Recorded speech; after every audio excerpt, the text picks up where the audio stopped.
Tragedy unfolds. Trump's Venezuela strikes constitute the latest act of US imperialism. Tragedy has followed every act of imperialism by the US, but under President Donald Trump.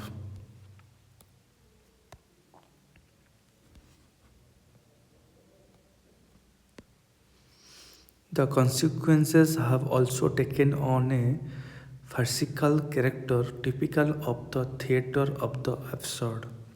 In 2003, the invasion of Iraq on false premises to depose a dictator and export democracy. Instead, rendered the nation asunder, birthed outfits such as ISIS and destabilized West Asia. The same playbook was used later in North Africa. In 2026, the world is witness to another tragedy that is also a farce. A repeat of the imperial script in Venezuela, orchestrated by a Trump administration that has traded coercive diplomacy for bombing campaigns and naval blockades. The apprehension and forced exile of Venezuelan President Nicolas Maduro is a flagrant violation of international law and flouts Article 2 of the UN Charter by conducting interdictions of oil tankers and illegally killing civilians on boats in Caribbean water under the unproven guise of anti narcotics operations. The US has bypassed the UN Security Council to position itself as judge and executioner. The intervention is driven by a familiar calculus.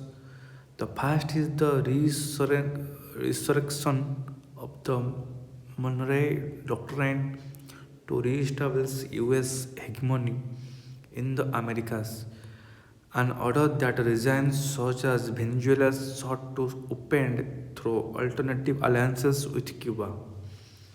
The second is the desire to sever Latin America's ties with China.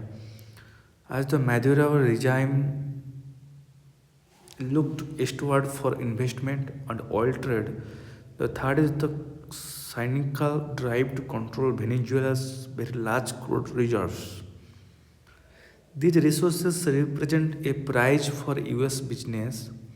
In any case, the US claims of victory could be Pyrrhic, while Maduro's governance was authoritarian.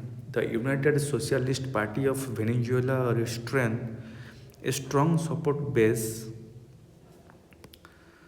The Bolivarian movement rose to tackle the rampant inequality fostered by previous US backed elite regimes. By forcibly installing a new order, the US is not liberating the people but validating their fears of colonial looting. The hypocrisy is stark. While the Trump administration justifies Maduro's removal by labeling him a cartel leader without public evidence, it ordered the release of narcotics trafficking convicted former leader of Honduras, Juan Orlando Hernandez, and helped facilitate the rise of pro Washington Nazri Asfara. The hope that a globalized, interdependent world could wield a stable liberal order following the Cold War has been repeatedly belied by the actions of the US and Russia. Yet, by withdrawing from climate accords and escalating tariff wars, the US has signaled a contempt for international norms that surpasses other egregious acts. Venezuela's invasion is the natural, violent conclusion of the isolationist, imperialist hybrid of Trumpism. If the international community remains silent, it ratifies a world order where sovereignty exists as at Washington's pleasure. It ratifies a world order where sovereignty exists at Washington.